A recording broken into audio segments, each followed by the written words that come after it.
കുട്ടാച്ച പോരാടാ. പോരാ പോരാ. ചേട്ടാ നാളെ എന്റെ ഫ്രണ്ടിന് കാണാൻ പോണേട്ടോ നമുക്ക്. അവള് നാട്ടിലേക്ക് വന്നേക്കല്ലേ, അപ്പൊ ഞാൻ ഫ്രണ്ടേ വന്നിട്ട് പറഞ്ഞില്ലേ നാട്ടിലെ, അപ്പൊ അവളൊന്ന് കാണാനായിട്ട്. നാളെ പോയാ പറ്റുള്ളൂ, നാളെ കൂടി ഉണ്ടാവുള്ളൂ വീട്ടില്. എന്തായാലും കാണാൻ പറഞ്ഞാൽ പ്ലീസ്. പറ്റില്ല? എങ്ങോട്ടാ?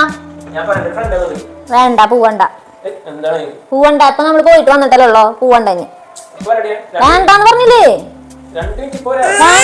പോവണ്ട പോവണ്ടെന്ന് പറഞ്ഞ അച്ഛനോട് പോവണ്ടെന്ന് പറഞ്ഞേ. അടി കിട്ടുന്ന അറിയ, അമ്പ കിട്ടുന്ന അറിയ, അമ്പ കിട്ടും. പോയി കഴിഞ്ഞാൽ അമ്പ കിട്ടും നമ്മുടെ കയ്യിൽ നിന്ന്, കുട്ടിയുടെ കയ്യിൽ നിന്ന്. എങ്ങടെ പോണ്? പോവണ്ടാന്ന്. വേണ്ട പോവണ്ട. എന്തിട്ടാണ് പോവണ്ടാന്ന്. നീ വിട്ടേ, ഞാൻ ഇപ്പൊ വരാന്ന് പറഞ്ഞില്ലേ? വേണ്ട വിട്ട്. ഇല്ല വിടില്ല. ഞാൻ ഇപ്പൊ ഇപ്പൊ വരണ്ട, പിള്ളേര് വന്നിട്ടുണ്ട്. ഞാൻ ഇപ്പൊ വരാൻ പറഞ്ഞില്ലേ? ഞാനൊന്ന് പോട്ടെ ചോദിച്ചപ്പോ ചേട്ടൻ പറഞ്ഞ പോട്ടാന്നല്ലേ. ഞങ്ങളും വരും. നീ എവിടേക്ക് കുട്ടാച്ചോ? ഞാനിപ്പോ വരാടി, ഞാൻ കടയിൽ അവിടേക്കാ. നീ അവിടെ നിന്നോ? നീ എവിടേക്ക് വരുന്നേ? നീ എങ്ങടെ കയറുന്നു? ഞങ്ങളും വരും, പോവാ. നീ വണ്ടി എടുത്ത് പൊക്കോ.